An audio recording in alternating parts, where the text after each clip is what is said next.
तुमच्या दोघांकडे परत येते आणि आता सध्या मी राजेंद्र कोंढरेजींकडे जाणार आहे, कारण मराठा आरक्षणाच्या अनुषंगाने आपली सुद्धा महत्त्वाची भूमिका राहिलेली आहे. आता कालचा GR निघाल्यानंतर आपली पहिली प्रतिक्रिया काय? पहिली गोष्ट जी आहे आता याच्यामध्ये माननीय मंत्री महोदयांनी आणि हाकेंनी जे सांगितलं, खरं तर असंविधानिक असं कुठलाही GRला असं म्हणता येणार नाही.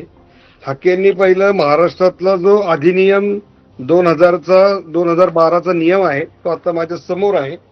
त्याच्यामध्ये कलम 3 मध्ये काय तरतूद आहे ती पहिल्यांदा वाचतो, म्हणजे महाराष्ट्र क्लिअर होईल. अर्जदाराला कोणताही दस्तऐवज सादर करण्यात जर तो असमर्थ असेल तर अशा बाबतीत अर्जदार आपल्या शपथपत्रामध्ये त्याविषयीचे कारण नमूद करेल आणि सक्षम प्राधिकारी त्याच्यावर विचार करेल, योग्य वाटेल असा गुणवत्तेवर त्या दाव्यावर निर्णय घेईल. हे 2012 मध्ये महाराष्ट्र सरकारने सगळ्यांसाठी रूल्स केलेत.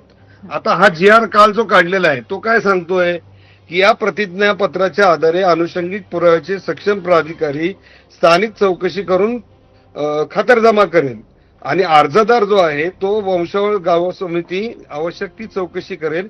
त्या चौकशीच्या आधारे सक्षम प्राधिकारी अर्जदारास कुणबी जातीचा दाखला देण्याबाबत निर्णय देतील. आता नीट समजून घ्या, हा जो GR आहे हा क्वासी ज्युडिशियल अथॉरिटीला केलेलं गाईडलाईन आहे.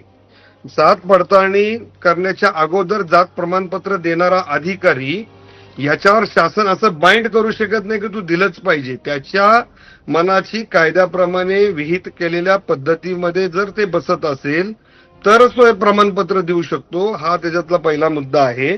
मुळातच हा GR काढताना शासनाने जो राज्याचा 2012चा अधिनियम आहे, ह्या अधिनियमामध्ये जसं मागच्या वेळेस जरांगे पाटलांनी आंदोलन केल्यानंतर ते जे रूल्स मध्ये अमेंडमेंट करून ऍडिशनल डॉक्युमेंट ऍड केली, तशा पद्धतीने फक्त तुम्हाला गॅझेटियर ऍड करायचंय. पण माझा त्याच्या पुढचा प्रश्न सांगतो की गॅझेटियरनी फार मोठा इम्पॅक्ट पडणार आहे अशा प्रकारची जी भीती ह्या मंडळींनी जी घातलेली आहे, असं काहीही होणार नाही. आजही मराठवाड्यामध्ये फक्त 2,24,000 एवढीच कुणबी प्रमाणपत्र दिलेली आहेत. गेल्या 33 वर्षात फक्त 3363 दिली होती.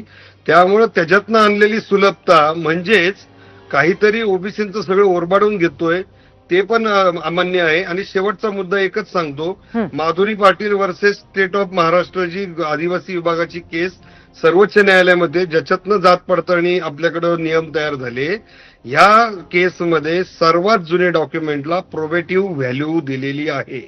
त्यामुळे ज्याच्यामध्ये खरोखर जातीची नोंद आहे आणि त्याची वंशावळ जुळत असेल त्यांनाच ह्या योजनेचा फायदा होऊ शकतो. नुसता गॅझेटियर मध्ये मधून नोंद आहे तर ती सामूहिक नोंद असल्यामुळं, त्याच्यामध्ये फक्त क्वांटिटी असल्यामुळं त्याचा जो इम्पॅक्ट होऊन फार मोठं काहीतरी होणार आहे अशा प्रकारचं चित्र हे ओबीसी नेते रंगवत आहेत.